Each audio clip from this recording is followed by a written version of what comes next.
There have been good personality studies done for, I would say, about 30 years. And the reason for that is that we figured out a personality model about 30 years ago that's stable cross-culturally, and it was mostly derived statistically, and it required a fair bit of computational power to derive. And basically, the way that it was derived was that thousands of people were asked hundreds and hundreds of questions, and then computers could figure out how the answers grouped. So if you were likely to say yes to question A and also to question J, maybe that was a tendency across a large group of people, and so you could assume that there was something similar about question A and J, and you could sort the questions into groups. And it turns out that questions about personality sort into 5 groups. And there's some argument about exactly the right number, but it doesn't matter. It's somewhere between 5 and 7, and you can break the 5 down into 10, but whatever. We've got a pretty good overall descriptive structure, like the periodic table of the elements for personality. If you're an extrovert, man, it's like you want to be where the action is. You want to be where the party is. You're telling jokes, and you're setting up social occasions, and you smile a lot, and you talk a lot, and you want people around you all the time. And a tremendous amount of that is influenced genetically. And you can tell that if you have children, because your children are like that. My son's quite extroverted. Well, my daughter is as well, but you know, he was a flirt when he was 9 months old. It was ridiculous. My wife used to pack him along on her back on one of those little, and I would do the same thing, on one of those little, you know, those little baby carriers. And I can remember one time we were on a cruise ship, just taking a small cruise from Maine to Nova Scotia, and we got on the boat, and we were wandering through a group of people, and it was like being with a rock star, because he was sitting in the back of the little baby holder, smiling away, you know, like flirting like mad and waving at everyone, and that was there right at 9 months. And so people differ in extroversion, and that's positive emotion. They differ in neuroticism, and that's negative emotion. Some people are much more sensitive to depression and grief and anxiety. Their threshold for threat is a lot lower. Some people are agreeable rather than disagreeable, and agreeable people are very empathic and self-sacrificing. And the empathic part is good, because you know it's useful to be empathic, especially if you're caring for people who are in real trouble. But the self-sacrificing isn't so good. That can make you resentful and also decrease the probability that you're going to be successful in your salary negotiations and so forth. So those of you who are agreeable and have a hard time standing up for yourself and fighting, you know, you'll fight for other people but not for yourself. It's a very good skill to develop, that ability to watch your resentment and see what you need and then make a case for it. It's a hard thing to learn. People differ in conscientiousness, that's orderliness and industrious, and they differ in creativity, which is openness. And a lot of that's genetic.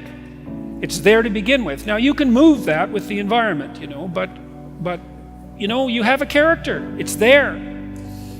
Liberals are higher in openness, that's trait creativity, and lower in conscientiousness, especially orderliness.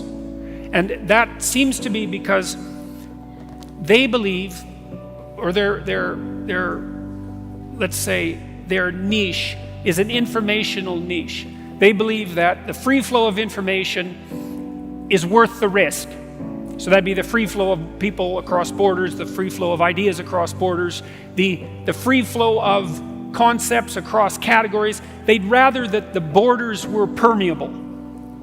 Now the conservatives are low in openness and high in conscientiousness, especially orderliness, and they take the opposite tack. They think, well, yeah, there's danger in too much openness. There's danger in borders that are too permeable. Things can change too fast. Entire societies can become destabilized, and everyone can end up not knowing which way is up.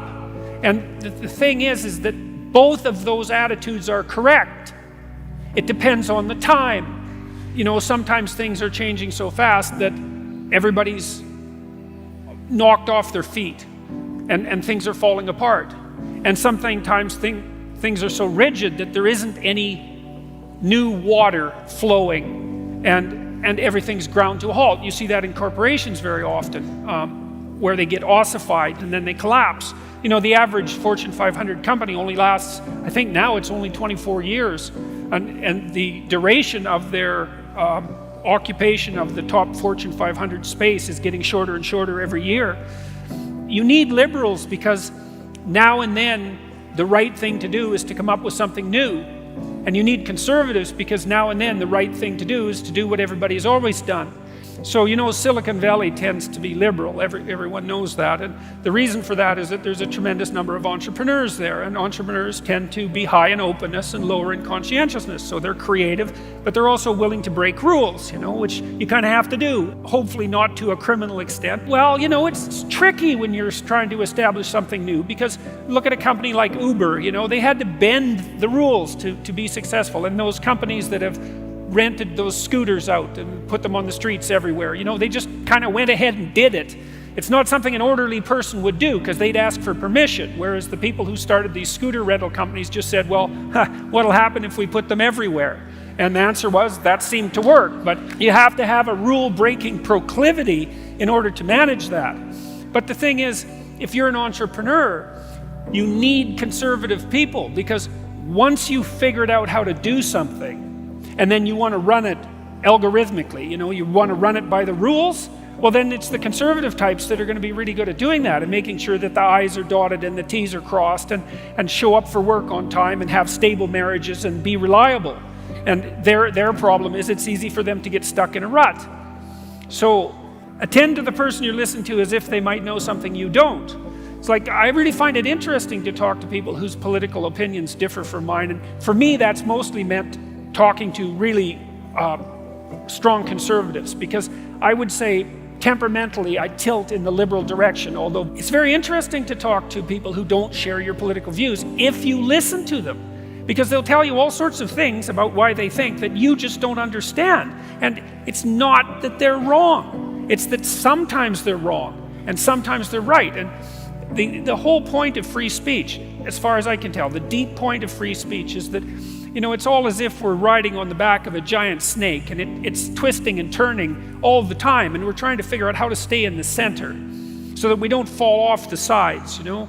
And sometimes it's time for a bit of a tilt to the left, and sometimes it's time for a bit of a tilt to the right. And the only way you can tell when that time is by having a discussion about it. It's not the fact that the conservatives are right or that the liberals are right. They're both necessary, annoying as that is.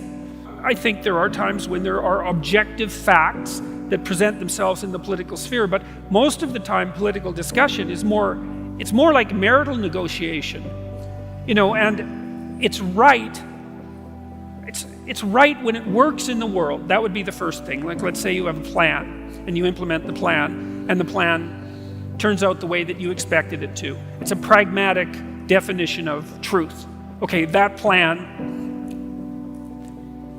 flawed, no doubt that it was, imperfect, no doubt that it was accurate enough so that when you implemented it, it justified its own structure. That's a lot of the way we judge truth in the world, right? Is you think you're right if you do something and it works. And that doesn't mean you're 100% right, and it doesn't mean it's going to work forever, but because you're ignorant and because your knowledge is limited, that's kind of what you've got. And so that's one form of truth. And then another form is, well, can we agree in a negotiated manner? I mean, I've been trying to identify 100% truths, the 100% truths, let's say, that sit at the bottom of our societies. And one of the things that I believe to be true is that the idea that the individual is properly sovereign, I believe, is as true as any idea that human beings have ever come up with. I think that idea works. Not everyone would agree with that. But the more complex the situation, the harder it is to extract out something approximating an objective truth. And so then so much of it depends on negotiation and discussion.